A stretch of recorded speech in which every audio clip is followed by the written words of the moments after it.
Bismillahirrahmanirrahim. Assalamualaikum warahmatullahi wabarakatuh. Di sesi video kali ini kita akan membahas tentang bagaimana cara membaca skematik laptop. Agar lebih mudah dipahami, sekarang kita logikakan dulu bahwa skematik itu seperti halnya sebuah peta ataupun Google Map. Nah, jika skematik adalah sebuah peta, maka board view adalah Google Satelit ataupun Google View. Di sini perbedaannya ya. Jika skematik itu mirip sebuah peta, jika kita analogikan, maka board view adalah Google Satelit. Sampai di sini mungkin sudah agak lebih paham sekilas tentang board view, di mana board view ini berfungsi sebagai untuk melihat tata letak sebuah komponen dengan layout yang sama dari software dan bentuk fisik langsung di sebuah motherboard. Sementara dua fungsi lainnya yaitu untuk melihat arah jalur dan melihat nilai sebuah tegangan pada komponen. Sedangkan fungsi skematik jika diaplikasikan ke dalam proses eksekusi servis, ada beberapa poin yang nanti akan kita coba pelajari ya. Yang pertama untuk kasus di putus jalur ataupun intermit problem. Dengan menggunakan skematik dan dikombinasi dengan board view, maka ini akan mempermudah kita mencari arah jalur sebuah rangkaian di motherboard. Terutama untuk kasus jalur yang putus gara-gara komponen terbakar dan juga kasus jalur yang putus gara-gara laptop tersiram air yang tembus ke motherboard sehingga menimbulkan karat dan menyebabkan jalur tersebut putus. Dengan memahami jalur, nanti di proses eksekusi kita akan mudah untuk melakukan proses jumper ataupun bypass sebuah tegangan ya. Nah, logikanya di skematik sebuah motherboard, jalur itu adalah sebuah kabel. Kita lihat di gambar, titik A adalah input dan titik B adalah output yang tersambung oleh dua buah kabel, yaitu kabel positif dan kabel negatif. Kabel positif adalah arus datang, sedangkan kabel negatif adalah arus keluar ataupun arus pembuangan ya. Di sini juga kita menemukan istilah elektronik yaitu input dan output. Input adalah masukan dan output adalah keluaran. Di sini saya menggunakan dua warna yaitu warna merah lebih identik dengan positif dan warna hitam lebih identik dengan negatif. Begitupun di kabel yang biasa kita temukan di lapangan. Akan tetapi nanti di skematik input dan output itu nanti akan diistilahkan dengan kode masuk dan kode keluar. Begitu juga dengan kabel hitam. Di skematik laptop ini nanti tidak ketemu jalur warna hitam ya. Dia akan merah semua, dimana nanti kabel hitam ini nanti dia tidak ada ya. Jadi hanya disimbolkan dengan ground. Ini karena kalau kabel ground ini dibuat di skematik, maka akan lebih rumit dan akan banyak jalur yang bersimpangan ya. Sekarang pindah ke nomor 2. Nah, nanti jalur yang bersimpangan itu justru di jalur positif atau di jalur tegangan dan arus. Nah, sekarang mengenal jalur persimpangan. Untuk yang tanda warna kuning yang terdapat titik merah di tengah-tengah jalur, itu tandanya jalur terintegral atau jalur terhubung.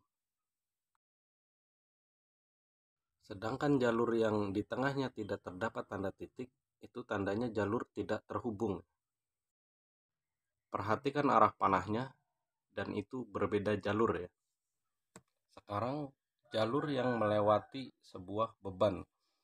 Beban tersebut bisa jadi sebuah komponen ataupun sebuah IC. Sekarang logikakan jalur tersebut adalah sebuah peralon air, di mana air tersebut membawa tegangan dan arus. Jika terdapat sebuah beban atau tahanan, maka air tersebut akan membesar atau mengecil sesuai volumenya. Air adalah tegangan, sedangkan kuatnya arus di sebuah air adalah ampere. Oke, sekarang kita menemukan beberapa jalur yang melewati beban yang tersusun berjejer ke kiri ataupun berjejer ke bawah. Nah, beban-beban ini yang dinamakan komponen. Sama halnya dengan jalur negatif yang disimbolkan dengan ground, maka komponen pun di skematik menggunakan simbol, tidak dengan bentuk fisiknya. Akan tetapi fokus kita tetap ke mengenal jalur di skematik motherboard. Dan komponen-komponen tersusun dalam sebuah jalur itulah yang dinamakan dengan sebuah rangkaian, di mana nanti diistilahkan dengan sirkuit elektronik. Nah, sampai di sini silakan buka kembali panduan di ebook revisi 2018 tentang komponen dari mulai bentuk, simbol, fungsi, cara kerja, dan teknik pengukurannya. Kemudian buka kembali juga video tentang motherboard dan komponen. Sekarang kita ke halaman awal yang biasa ditemukan di skematik laptop bagian pertama. Ini adalah layout jalur komunikasi antara setiap komponen utama di motherboard. Seperti contohnya jalur ini, Digital Media Interface atau DMI. Ini adalah jalur komunikasi data ataupun jalur bus. Begitupun di jalur VGA discrete. Akan tetapi rincian jalur tetap di peg setelahnya. Oke, sekarang kita bagi dua tentang jalur, yaitu jalur data dan jalur tegangan. Kita fokus lagi dulu ke jalur tegangan. Di dunia elektronik terbagi menjadi dua, yaitu elektronik analog dan elektronika digital. Sederhananya, jika elektronika analog, contohnya sebuah lampu, untuk menyalakan sebuah lampu kita hanya cukup membutuhkan dua kabel yang dihubungkan ke colokan listrik, maka lampu tersebut bisa nyala. Akan tetapi di logika servis, teori itu tidak berlaku. Contohnya seperti ini, lampu tidak akan bisa nyala jika kabelnya putus.